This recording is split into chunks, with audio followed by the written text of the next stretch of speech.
તેવા નામી અનામી અનેક વીર શહીદો સ્વતંત્ર સેનાનીઓને નતમસ્તક વંદન કરવાનો પણ આજનો આ અવસર છે.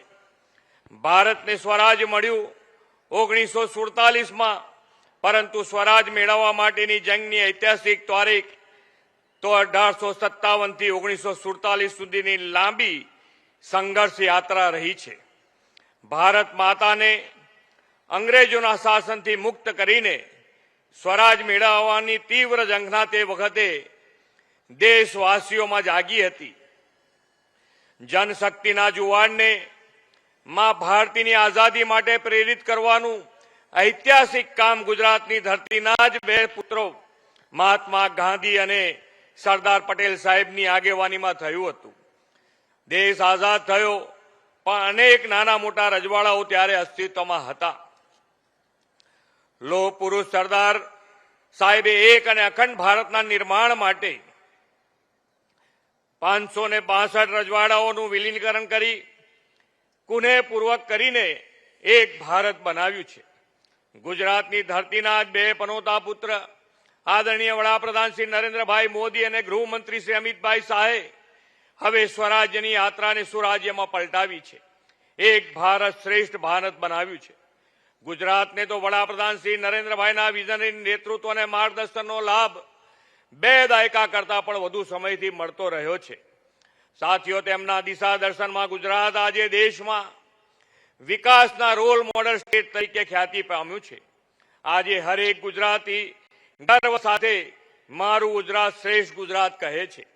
તેના પાયામાં આદરણીય શ્રી નરેન્દ્રભાઈએ 2 દાયકામાં સર્વગ્રાહી વિકાસની બુનિયાદીનું જે જનસહયોગથી સિંચન કર્યું છે તે છે. સૌના સાથ સૌના વિકાસનો જે મંત્ર ગુજરાતમાંથી આપેલો તે દેશમાં વ્યાપી ગયો છે. 140 કરોડ ભારતવાસીઓએ વિકાસની અવિરત ગતિને વધાવી છે. આદરણીય શ્રી નરેન્દ્રભાઈને સતત ત્રીજી વાર દેશનું સુકાન સોંપ્યું છે. ભારત વિશ્વમાં 11મા સ્થાનેથી 5મા ક્રમની મોટી અર્થવ્યવસ્થા સુધી તેમના નેતૃત્વમાં પહોંચ્યું. હવે તેને 3જા સ્થાને પહોંચાડવાનો આપણો નરેન્દ્રભાઈનો સંકલ્પ છે. વડાપ્રધાનશ્રીએ દેશની આઝાદીની શતાબ્દી આપણે 2047માં મનાવીએ ત્યાં સુધીમાં ભારતને વિકસિત રાષ્ટ્ર બનાવવાનું લક્ષ્ય આપ્યું છે. ગુજરાત વડાપ્રધાનશ્રીએ આપેલા હરેક આહવાન, દરેક લક્ષ્યને ઝીલી લઈને તેને પાર પાડવામાં અગ્રેસર રહેવાનો સ્વભાવ ધરાવતું રાજ્ય છે. પર્યાવરણની જાળવણી અને ધરતીનું ગ્રીન કવર વધારવા એક પેડ માં કે નામના વડાપ્રધાનશ્રીના આહવાનમાં ગુજરાતે 7.25 કરોડ વૃક્ષ વાવીને દેશમાં 2જા ક્રમ મેળવ્યો છે. 78મા સ્વાતંત્ર્ય આ પર્વે દેશવાસીઓમાં આપણા રાષ્ટ્રધ્વજ પ્રત્યેનું સન્માન ઉજાગર કરવાના હર ઘર તિરંગા અભિયાનમાં પણ ગુજરાત ઉમંગભેર જોડાયું છે. આઝાદીના અમૃત મહોત્સવમાં ગામે ગામ અમૃત સરોવર ઉભા કરવાના હોય કે મારી માટી મારો દેશનો સંકલ્પ હોય, ગુજરાતે હંમેશા અગ્રેસર રહેવાની પરંપરા જાળવી રાખી છે. વિકસિત ભારતના વડાપ્રધાનશ્રીના સંકલ્પને સાકાર કરવામાં પણ ગુજરાત આગેવાની લેવા પ્રતિબદ્ધ છે. એ માટે વડાપ્રધાનશ્રીના પદચિહ્ન પર ચાલતા વિકસિત ગુજરાતના નિર્માણનો આપણે નિર્ધાર કર્યો છે. વિકસિત ભારત માટે વિકસિત ગુજરાતનું આ લક્ષ્ય પાર પાડવા આપણે એક સુદૃઢ રોડમેપ તૈયાર કર્યો છે. 2047 સુધીમાં ગુજરાતના વિકાસનું દિશા દર્શન કરાવતો આ વિઝનરી ડોક્યુમેન્ટ અર્નિંગ વેલ લિવિંગ વેલના મુખ્ય આધાર પર તૈયાર કર્યો છે. અર્નિંગ વેલ વિઝન અંતર્ગત રાજ્યના કૃષિ, ઉદ્યોગ, સેવા સહિતના ક્ષેત્રોમાં વિકાસ તમામ નાગરિકોના આર્થિક પ્રગતિનો ધ્યેય રાખ્યો છે. આ માટે રાજ્યમાં હજુ વધારે નવા ધંધા રોજગારીની તકો વિકસે તે માટે ભવિષ્યલક્ષી આયોજનો પણ અત્યારથી જ કરી રહ્યા છીએ. આદિકાળથી ગુજરાત વેપાર વાણિજ્યનું કેન્દ્ર રહ્યું છે.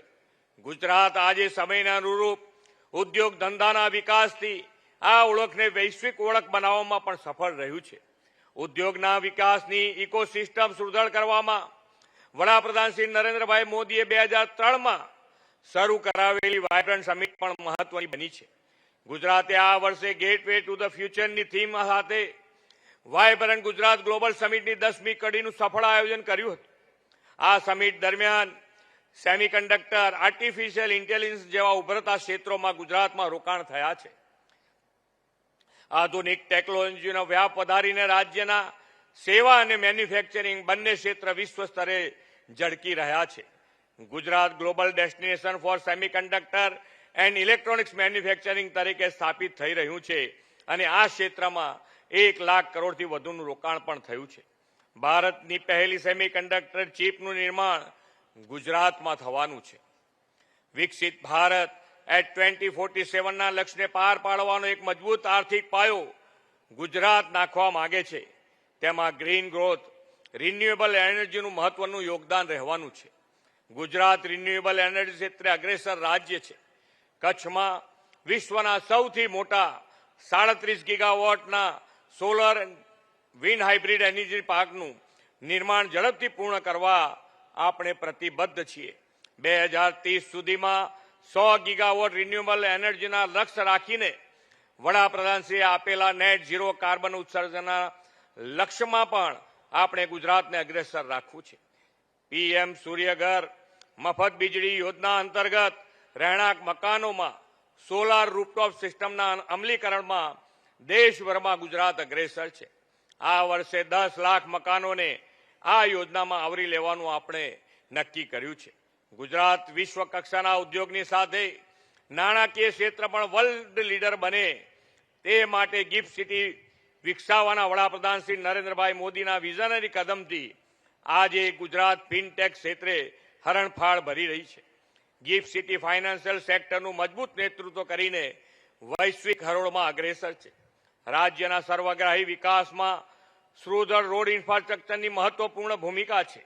રોજબરોજના વધુ વિકાસ વ્યાપને પરિણામે વિસ્તૃતીકરણ અને મજબૂતીકરણની જરૂરિયાત વધતી જાય છે. રાજ્યમાં માર્ગોના વિસ્તૃતીકરણ અને મજબૂતીકરણ માટે 5,000 કરોડ રૂપિયાના રકમના આજે ફાળવણીની હું જાહેરાત કરું છું. લિવિંગ વેલના વિઝન દ્વારા આપણે વિરાસત બી વિકાસ બીના મંત્ર સાથે લોકમૂલ્યો અને સાંસ્કૃતિક વિરાસતના જતન સાથે રાજ્યની સર્વાંગી પ્રગતિનો આધાર રાખ્યો છે. નાગરિકોનું જીવન ધોરણ ઊંચું આવે અને ઇઝ ઓફ લિવિંગ વધે તે માટે સમાજના 4 સ્તંભો એવા ગરીબ, યુવા, અન્નદાતા અને નારી શક્તિને કેન્દ્રમાં રાખ્યા છે. વડાપ્રધાન શ્રી નરેન્દ્રભાઈ મોદીના નેતૃત્વમાં પીએમ આવાસ યોજના ગ્રામીણ અંતર્ગત 5,56,000થી વધુ મકાનોનું નિર્માણ જરૂરિયાતમંદ ગરીબ પરિવારો માટે કર્યું છે. કોરોનાના સમય દરમિયાન કોઈ ગરીબ ભૂખ્યું સૂવે ન પડે તેવા કલ્યાણ ભાવથી વડાપ્રધાનશ્રીએ પ્રધાનમંત્રી ગરીબ કલ્યાણ અન્ન યોજનાનો ગરીબ હિતલક્ષી અભિગમ અપનાવ્યો હતો. વડાપ્રધાન શ્રી નરેન્દ્રભાઈ મોદીએ દેશના કરોડો ગરીબ પરિવારને અન્ન સુરક્ષા માટે આ યોજના વધુ 5 વર્ષ સુધી લંબાવવાનો નિર્ણય કર્યો છે. રાજ્યના વધુ લોકો આ યોજનાનો લાભ લઈ શકે તે માટે પરિવારની માસિક આવક મર્યાદા 15,000થી વધારીને હવે માસિક આવક 20,000 રૂપિયા કરવાની પણ આજે હું જાહેરાત કરું છું. પંડિત દીનદયાળ ઉપાધ્યાયજીના હર હાથ કો કામ હર હાથ કા સન્માન મંત્રને વડાપ્રધાનશ્રીના દિશા દર્શનમાં સાકાર કર્યો છે. રાજ્યના વિકાસ અને પ્રગતિ માટે પરિશ્રમનો પરસેવો પાડનાર પાયાના શ્રમિકોના સર્વગ્રાહી કલ્યાણની ચિંતા આપણે કરી છે. 5 રૂપિયાના નજીવા દરે ભોજન મળી રહે તે માટે શ્રમિક અન્નપૂર્ણા યોજના અને રહેઠાણની સુવિધા માટે શ્રમિક બસેરા યોજના આપણે શરૂ કરી છે. આદિજાતિ વિસ્તારને અન્ય વિસ્તારો જેવા જ વિકસિત બનાવવા 2007માં તત્કાલીન મુખ્યમંત્રી શ્રી નરેન્દ્રભાઈએ વનબંધુ કલ્યાણ યોજનાની શરૂ કરાવી હતી. રાજ્યના આદિજાતિ સમુદાયને આજીવિકા, આવાસ, આર્થિક ઉન્નતિ, શિક્ષણ અને માળખાકીય સુવિધા આપવા 1 લાખ કરોડ રૂપિયાની ફાળવણીથી વનબંધુ કલ્યાણ યોજના અમલી બની હતી. આ યોજનાની સફળતાને પગલે વનબંધુ કલ્યાણ યોજના 2 2021થી 2026 સુધીના આપણે વધુ 1 લાખ કરોડની જોગવાઈ સાથે શરૂ કરી છે. આના પરિણામે ગુજરાતમાં આદિજાતિ વિસ્તારના જનજીવનમાં ગુણાત્મક બદલાવ જોવા મળ્યો છે. આદરણીય વડાપ્રધાનશ્રી હંમેશા યુવા કૌશલ્ય વિકાસ પર ભાર મૂક્યો છે. વર્તમાન સમયની માંગ મુજબ જરૂરી સ્કિલ વર્કફોર્સ ગુજરાતમાં તૈયાર થાય તે માટે સ્કિલ ડેવલપમેન્ટ પર ફોકસ પણ કર્યું છે. રાજ્યની યુવા શક્તિના ઇનોવેશનને પ્રોત્સાહન આપવા સ્ટાર્ટઅપ ઇકોસિસ્ટમ વિકસાવી છે. યુવા ઉદ્યોગ સાહસિકોના સપનાને સાકાર કરવા 1,000 કરોડ રૂપિયાના ભંડોળમાંથી તેમને સહાય આપીએ છીએ. ઉદ્યમશીલ યુવાનો આ યોજનાનો લાભ મેળવીને પોતાના ઉદ્યોગો શરૂ કરીને રોજગાર વાંચ્છુઓમાંથી રોજગારદાતા બન્યા છે. વડાપ્રધાનશ્રીના નેતૃત્વમાં કૃષિ અને કિસાન સમૃદ્ધ બને તેવી અનેક પહેલો યોજનાઓ અમલમાં આવી છે. પ્રધાનમંત્રી કિસાન સન્માન નિધિ યોજના હેઠળ 45 લાખથી વધુ ખેડૂતોને દર વર્ષે 6,000ની આર્થિક સહાય મળી રહી છે. રાજ્યમાં પ્રાકૃતિક ખેતીને મોટા પાયે પ્રોત્સાહન આપીને વડાપ્રધાનશ્રીએ બેક ટુ બેઝિકનો મંત્ર સાકાર કર્યો છે. 43 લાખથી વધુ ખેડૂતોને પ્રાકૃતિક ખેતીની તાલીમ મેળવી છે અને તેમાંથી 9 લાખ ખેડૂતો 7 લાખ એકરથી વધુ જમીન પર સક્રિય રીતે પ્રાકૃતિક ખેતી કરી રહ્યા છે. પેયજળ અને સિંચાઈ ક્ષેત્રે જળ વ્યવસ્થાપનનું ઉત્તમ ઉદાહરણ પૂરું પાડીને ગુજરાત દેશમાં અગ્રેસર